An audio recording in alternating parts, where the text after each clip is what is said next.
प्रसंग आता है, मैं कभी कभी कथा में सुनाता हूं कि जब नरसिंह मेहता के पुत्र का ब्याह संबंध पक्का हुआ,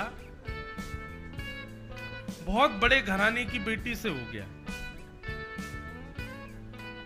अब बेटी के रिश्तेदारों ने आकर के जब उनके पिता से कहा कि अरे तुमने किससे अपने बेटी का ब्याह कर, नरसिंह मेहता के बेटा। अरे नरसिंह मेहता के यहाँ 3-3 दिन तक भोजन नहीं बनता है, तो तुम अपनी बेटी ब्याह रहे हो वहां पे। अब बेटी का पिता बोला अब क्या करें, अब तो ब्याह पक्का हो गया। तब एक चतुर व्यक्ति ने बेटी के पिता से कहा, बोले काम करो, आप नरसिंह मेहता को पत्र लिख करके ये भेज दो कि ऐसी बारात होनी चाहिए तो हम ब्याह करेंगे, नहीं तो हम नहीं करेंगे।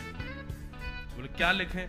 बोले उसमें 10 हाथी लिख दो, इतने घोड़े लिख दो, इतने बैंड बाजे लिख दो, इतने बाराती लिख दो, इतने घराती लिख दो, आदि आदि सब बातें लिखते चले जाओ। इतना महंगा बारात का रूपरेखा बना करके भेजो कि नरसिंह मेहता खुद ही मना कर दे कि मैं ब्याह नहीं कर पाऊंगा। और उस चतुर व्यक्ति ने पूरा पत्र लिखवाया, इतने हाथी, इतने घोड़े, इतने ऊंट, इतने बैंड बाजे, इतने नगाड़े वाले, इतने ये, और ये भी लिखा कि हर बाराती के गले में नवलखा का हार होना चाहिए। नरसिंह मेहता बेचारे कहां हार देखे उन्होंने, और वो भी हर बाराती के गले में। अब पत्र लिख करके और ऊपर लिख दिया जय श्री कृष्ण, भेज दिया। पत्र देने वाला पत्र लेकर के आया, नरसिंह मेहता के पास पत्र दिया, बोले मेहता जी आपका पत्र आया है।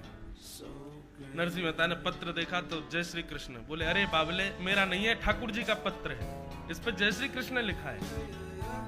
जिसका पत्र है उसी को पढ़ना चाहिए, दूसरे को खोलना भी नहीं चाहिए। और नरसिंह मेहता ने पत्र खोला ही नहीं, ठाकुर जी के आगे धर दिया। बोले भगवान आपके किसी प्रेमी ने पत्र भेजा है, जय श्री कृष्ण लिख करके भेजा है, आप पढ़ लेना, समझ लेना इसमें क्या लिखा है, आप जानो आपका काम, हम तो खोल के भी नहीं देखेंगे।